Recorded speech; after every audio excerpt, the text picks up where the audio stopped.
Hey guys, it's Danny here. How you doing?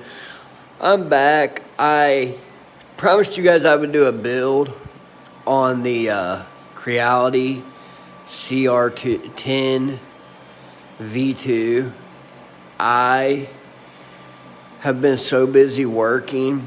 Unfortunately, this isn't my full-time job, so I work because I got children, so I have to work, but I did want to show you. I got it together.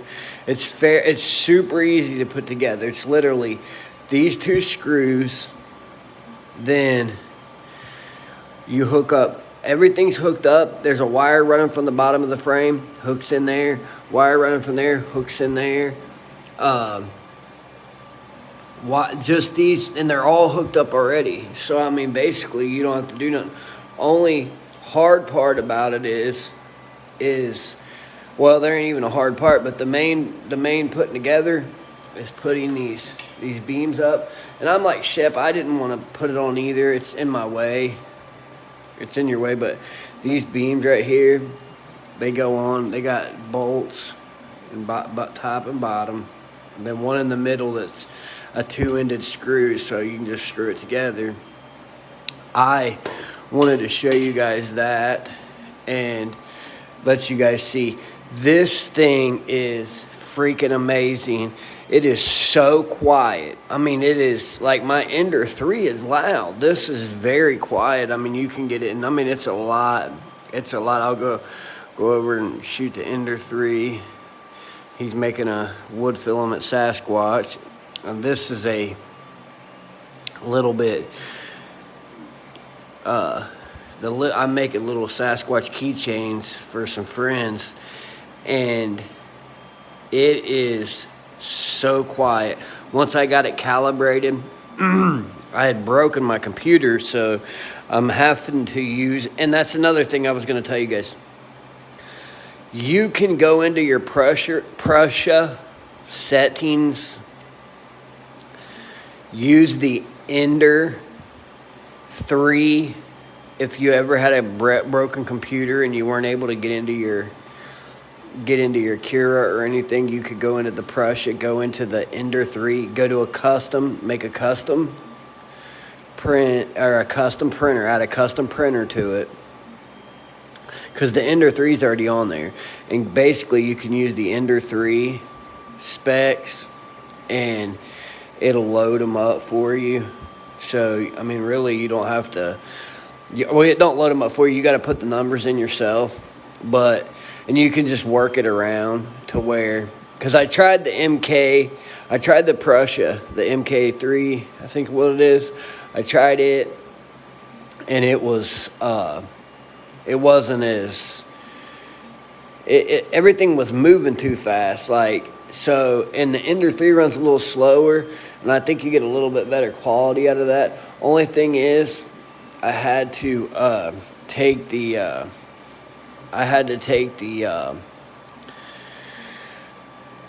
you have to, since it's got two the lead screws, you got to do both. That's the only thing. You got to put whatever you put on this side, you got to put on that side. So I just wanted to kind of touch base with you guys and show you how how it was working. And it's, I mean, I'm amazed with it. It's like with anything else, and that's a big bed to try to get level.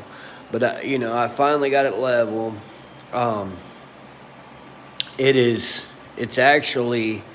It's working good. I mean, it's working great, really. I haven't had any problems out of it. Well, I've had a couple issues with the bed adhesion. That's why I got the blue painter's tape on there. Another thing about the blue painter's tape is, I noticed is with the Ender 3, you notice I'm not using the blue painter's tape. I think what it's done is it's made that bed so sticky from the glue on the bottom of the tape that it's just sticking on its own now. I haven't even had to use it, so I definitely feel like there's a benefit to keep putting the blue painter's tape. But you can also use the glue or the Aquanet. There's a great video by 3D Professor, Printing Professor, I think is his name. He's a super nice guy. He's very helpful. He runs a video about how to use the Aquanet. You can't just put a couple shots on there. You gotta layer it up good to where it's, it almost looks like clear again because of it's so much on there. So you need to. He's got a great video on that, and I watched a video from Shep on the CR10s, and everything's pretty much interchangeable out with the Creality. All of them, the numbers, I think I got right now my layer height is 0.12, and then the bottom layer was 0.18. So I could even took the bottom layer as 0.25. I try to run it at 2.5. It's just a little thick and globby, so I try to be careful running it at 0.25 because that's a good number to run. But this is a new printer, and it hasn't really. I like to work out the kinks with it. Like that Ender 3, it's a workhorse. It's day in, day out, run 20 and 30 hours a day. It never stops. This is still working out the kinks. Like when I got it, and I wasn't happy either. The motor down here, right there, it was loose. I had to tighten it up. Then that's still loose. If you can see it, look, it moves. I tightened it up, but it's still moving. So that's a problem that needs fixed. Then the bed was real, and I seen somebody in the Creality CR10 group talking about his V2. It has a jerky motion in the bed. The way I fixed it was I loosened all the bottom of the rollers on the bottom up, the bearings, whatever you want to call them, rollers, bearings. I loosened all them up. Then I got it moving. I tightened them back up. I didn't break my Allen key. All I did was tighten it back up to where when you got the stepper motor off, it'll roll back and forth with the belt and by hand. So I did that, and it's working perfect now. And I'll watch these guys on the on the group pages, and they're telling this guy that his stepper motor might be broke. I mean, guys, let's look at the simple things before we look at stepper motors being broken and stuff, because a lot of times it's just simple things to fix this stuff.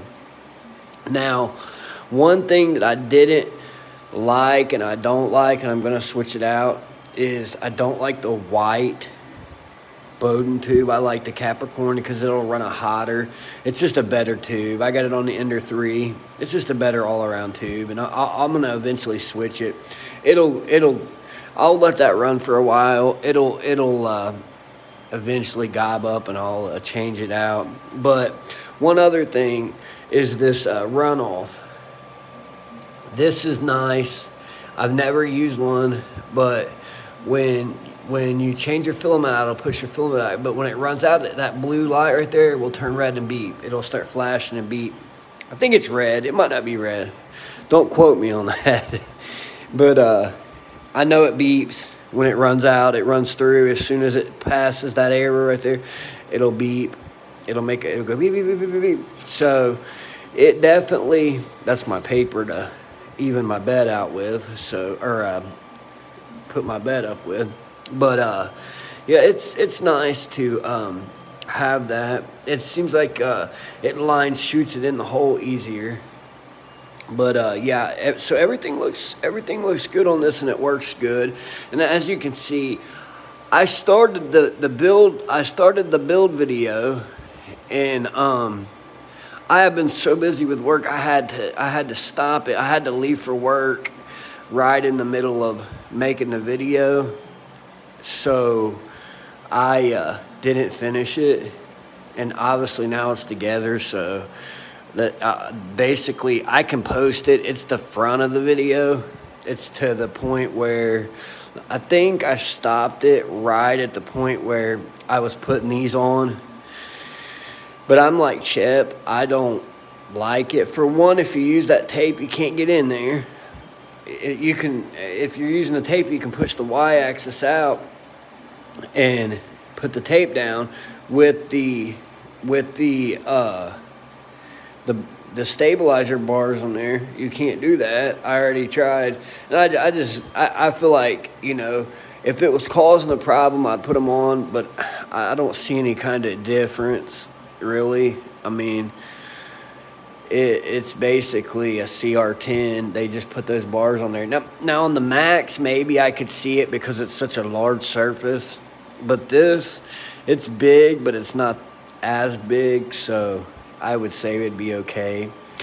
But I feel like for the money, I think Amazon is running a deal right now where you get $100 off on this. This is $100. They got $100 coupon.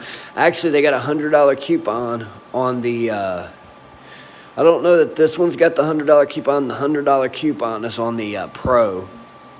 It's $5.99 with a $100 coupon. I think it makes it $4.99. Don't quote me on that, but I think that's what it is. I will double check it next time I make a video. I'll let you guys know. But I went through and checked all the video after I took the TiVo back or sent it back, and she gave me a discount and a gift card on this. I was looking through. I looked at all the printers. The thing that made me go this route, it wasn't about the money as much as it was about the problems, the possible problems with the Pro. I seen a couple videos. The guy had to level, he was leveling his bed. He was trying to level it there, but he also was leveling it there. I thought, you know what? You're better off just to level it yourself. Yeah, it does have some cool features on there, but for my money, I'd rather just do it myself. Then I know it's done right. I can take my paper, slide it under there. You know, if you want to add a BL Touch, that's great as far as bed leveling goes, but you don't need that. That bed leveling to me was a more of a headache than, and they said it was, you know, reset every time, and I think they got the bug fixed. It's just too much. It's easier just to go ahead and just do it yourself, I feel. Now, if not, if you don't feel that way, that's a nice machine. But like I said, and he was a newbie at it too, so, you know, that could have been some of the problem that he had. He was a tech guy, but he didn't do 3D printing a lot. And 3D print, because you're a tech guy doesn't mean you're a 3D printing guy. I don't know very much about computers, but I'm decent with a 3D printer. So, I mean, that's the thing. Like, I could take a printer apart and put one back together and take it apart and put it back together, but not a computer. So that's the thing. Like, he was a tech guy, and he was trying to show how to run the 3D or the Creality S Pro, and he was having some trouble. Well, like everybody does with the bed adhesion at first. It was bad bed adhesion, just things like that. And you know, I feel like it was more trouble than it was worth to get the S Pro, the Creality CR10 S Pro. Just too much trouble to have to level that bed. Now, I'm not saying it ain't worth it. Like, if I had the opportunity right now, I would buy, before I bought a Max, I would buy a CR10. I think it's Pro. That it's the 500 by 500 by 500, but it's got the box instead of the auto bed level. I just ain't keen to that auto bed leveling. They might be great, and like Prussian, they might have a good one, but I'm not keen to the auto bed leveling yet, and it might get better with time, but right now it's just too much. It's too much. It's easier. You know, I learned from Shep and Maker's Mark, or Maker's Muse Angus, and them guys, and I mean, so I don't feel comfortable really doing it any other way. Now, once you get up in the expensive machines, they're probably a lot easier to run. But as far as these kind of machines, I think I'm gonna just stick with the self bed leveling where I do it myself. Now, I think my next printer is either going to be a Prusa, the MK3. I think that's what I'm leaning toward, or an enclosed one. I'm debating. You guys can give me some hints on like what is a good enclosed one. Obviously, I would love that the trophy printer for me, and one of my favorite printers is the Replicator. I would love to have it. It's $1,900, and most of us out there that's got kids and don't have $1,900 to spend on printers. And that's another thing. How I look at it is, if I take these little Sasquatch keychains and sell them for 50 cents a piece, and my printer makes the money to buy another printer, that's great. But now if I got to take my money that I work for and buy another printer, that's not great. Then people start having problems with that. So I feel like, try to make you a little money. There's money to be made in this. Just, be patient. If you're getting into this for any other reason than a love of 3D printing, then you're in the wrong field, because at first you're probably not going to make a lot of money. I'm sure Shep, I'm sure Angus, I'm sure Chris, I'm sure 3D printing nerd, I'm sure a lot of them guys could probably tell you that when they got into it, they weren't getting rich off of it. So they did it for the love. So if you're not getting in for the love of it, then you're probably getting into the wrong thing if you're just thinking about money. So that's it for me. It's Danny here with Simple Man Designs, and I'll see you guys next time.